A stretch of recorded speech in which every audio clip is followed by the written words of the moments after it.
पिछले एपिसोड में हमने देखा था कि एल्डर यंजिन ने एक ट्रेजर की मदद से अपने पीछे एक डीमन की क्रिएशन बना ली थी और फिर एल्डर यंजिन उस क्रिएशन की मदद से यही के ऊपर अटैक कर देते हैं। लेकिन उस क्रिएशन के अटैक यही तक पहुंचते उससे पहले ही वहाँ पे एक फॉर्मेशन उसके अटैक को रोक लेती है। ये वही फॉर्मेशन होती है जो कि यही ने वहाँ पे उन तीनों को वहाँ पे रोकने के लिए लगाई होती है और उस क्रिएशन के अटैक करने की वजह से वो फॉर्मेशन वहाँ पे उन तीनों की एनर्जीज को ऑब्जर्व करना शुरू कर देती है और उनके अंदर जितनी भी डिमोनिक एनर्जी होती है उसको रिफाइन कर रही होती है, जिसको देखकर वहाँ पे थर्ड प्रिंस एल्डर यंजिन से कह रहे होते हैं ये फॉर्मेशन काफ़ी ज़्यादा अजीब है, ये हमारी डिमोनिक एनर्जी को रिफाइन कर रही है, हमें सबसे पहले इस फॉर्मेशन से निपटना होगा, इस फॉर्मेशन का कुछ करो। और ऐसा कहते हुए थर्ड प्रिंस वहाँ पे एल्डर यंजिन को उस फॉर्मेशन के बारे में कुछ करने के लिए कह रहा होता है। थर्ड प्रिंस की बातों को सुनने के बाद वहाँ पे एल्डर यंजिन यही के ऊपर चिल्लाना शुरू कर देते हैं और कह रहे होते हैं क्या ये सब तुमने किया है, आखिर ये किस तरह की फॉर्मेशन है जो कि हमारी डिमोनिक एनर्जी को रिफाइन कर रही है। और ऐसा कहते हुए एल्डर यंजिन वहाँ पे यही के ऊपर गुस्से में चिल्ला रहे होते हैं। एल्डर यंजिन को इस तरह चिल्लाते हुए देखकर यही वहाँ पे उसके ऊपर हंसना शुरू कर देती है और उनसे कह रही होती है तुम्हें क्या लगा था ये सिर्फ एक मामूली सा मैजिक सर्कल है जो कि मैंने तुम लोगों को यहाँ पे पकड़ने के लिए लगाया हुआ है। ये फॉर्मेशन इमोर्टल्स को पकड़ने के लिए बनाई गई थी जिसकी वजह से इतनी पावरफुल है कि तुम्हारी अंदर की डिमोनिक एनर्जी को भी रिफाइन कर सकती है। ऐसा कहते हुए यही वहाँ पे उन तीनों की हालत के ऊपर हंस रही होती है। फिर वो वहाँ पे उस फॉर्मेशन से रिफाइन एनर्जी को एब्जॉर्ब करना शुरू कर देती है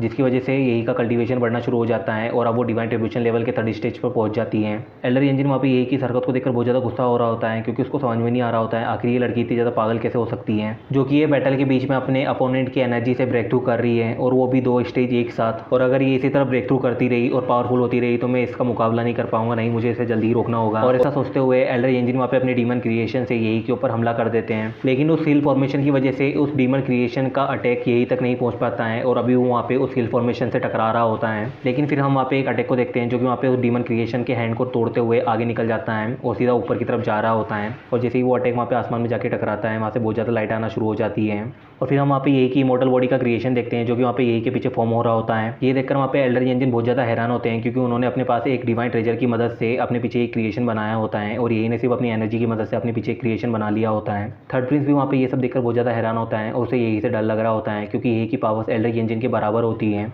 और वो हैरानी से यही के पीछे की उस क्रिएशन को देख रहा होता है जो कि काफ़ी ज़्यादा पावरफुल होता है। फिर यही अपनी क्रिएशन की मदद से एल्डर यंजिन के डीमन क्रिएशन के ऊपर अटैक कर देती है और अपनी स्वॉर्ड से अटैक करने के लिए उस डीमन क्रिएशन की तरफ बढ़ रही होती है और फिर यही अपने स्वॉर्ड से एक बहुत ही पावरफुल स्लैश करती है जो कि वहाँ पे उस डीमन क्रिएशन को बीच से ही काट देती है। फिर हमें उस डीमन क्रिएशन को दिखाया जाता है जो कि यही के पावरफुल अटैक की वजह से अब 2 हिस्सों में कट चुका होता है और 2 हिस्सों में कटने की वजह से वो डीमन क्रिएशन वहाँ पे धीरे धीरे खत्म होना शुरू हो जाता है। फिर हमें एल्डर यंजिन को दिखाया जाता है उनकी हालत बहुत ज़्यादा खराब होती है क्योंकि उनके डीमन क्रिएशन के कटने की वजह से उनके शरीर के ऊपर भी असर होता है और उनका शरीर भी 2 हिस्सों में टूट रहा होता है। ये देखकर वहाँ पे थर्ड प्रिंस बहुत ज़्यादा घबरा जाता है और एल्डर यंजिन को संभालने के लिए वो उनकी तरफ बढ़ रहा होता है। लेकिन एल्डर यंजिन का शरीर वहाँ पे यही के उस अटैक को बिल्कुल भी सह नहीं पाता है और वो धीरे धीरे वहाँ पे टूटना शुरू हो जाता है। और जब तक थर्ड प्रिंस वहाँ पे एल्डर यंजिन के पास पहुँचता है तब तक एल्डर यंजिन का शरीर पूरी तरह से खत्म हो जाता है और वो वहाँ पे पूरी तरह से मर जाते हैं। ये देखकर वहाँ पे थर्ड प्रिंस बहुत ज़्यादा डर जाता है क्योंकि एल्डर यंजिन काफ़ी ज़्यादा पावरफुल थे और यही ने उसे पल भर में ही मार दिया होता है। फिर हम वहाँ पे थर्ड प्रिंस को दिखाते हैं जो कि काफ़ी ज़्यादा डर चुका होता है और डरने की वजह से उसके इमोशन उसके काबू में नहीं आ रहे होते हैं और अपने इमोशंस को काबू ना कर पाने की वजह से थर्ड प्रिंस के अंदर की डिमोनिक एनर्जी बाहर आना शुरू हो जाती है।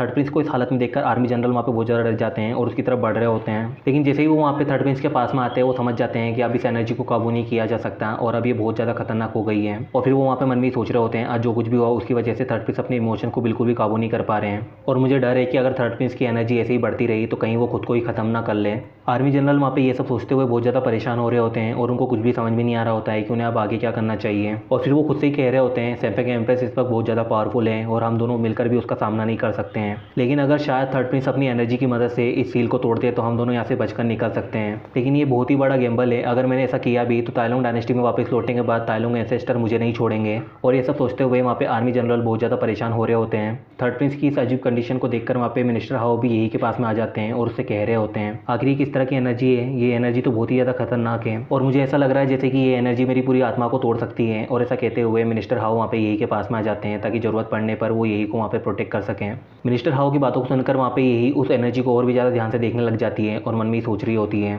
ये इमॉर्टल वर्ल्ड की डिमोनिक एनर्जी है, आखिर इस दुनिया में इमॉर्टल वर्ल्ड की डिमोनिक एनर्जी आई कहाँ से। और ऐसा सोचते हुए यही वहाँ पे मन में कह रही होती हैं ये डिमोनिक एनर्जी बहुत ही ज़्यादा इवल है फिर यही वहाँ पे मन में ही सोच रही होती है इन तीनों लोगों में सिर्फ 36 रिलम्स हैं और इन 36 रिलम में भी सिर्फ डार्क रिलम ही ऐसा है जिसके अंदर इतनी खतरनाक एनर्जी है। और ऐसा सोचते हुए यही वहाँ पे डार्क रिलम के बारे में सोच रही होती है जो कि डीमन वर्ल्ड का एक हिस्सा होता है। और ऐसा सोचते हुए यही वहाँ पे तीनों लोगों के बारे में सोच रही होती है क्योंकि उसको मरे हुए 10,000 साल हो गए हैं और 10,000 साल बाद वो वापस से रिकानेट हुई है। इसलिए वो ये समझने की कोशिश कर रही होती है कि आखिर इन 10,000 सालों में ये तीनों दुनिया कितनी बदल चुकी हैं। फिर वहाँ पे थर्ड प्रिंस को दिखाते हैं जो कि वहाँ पे ईवल एनर्जी से पूरी तरह से गिर चुका होता है और वहाँ पे यही से कह रहा होता है, लीसिया तुमने मेरी ज़िंदगी के इस अच्छे दिन को पूरी तरह से बर्बाद कर दिया और तुम्हारी वजह से आज मेरी ये हालत हुई है। अब मैं तुम्हें बिल्कुल नहीं छोड़ूंगा, मैं तुम्हें अपने हाथों से मार दूंगा। और ऐसा कहते हुए थर्ड प्रिंस वहाँ पे तेज़ी से लीसिया की तरफ अटैक करने के लिए बढ़ जाते हैं। और जैसे ही थर्ड प्रिंस वहाँ पे उस फॉर्मेशन के पास में आता है वो अपने एक ही अटैक से उस फॉर्मेशन को तोड़ देता है और उस फॉर्मेशन के टूटते ही थर्ड प्रिंस वहाँ पे यही के पास में पहुँच जाता है और तुरंत ही उसके ऊपर अटैक करना शुरू कर देता है।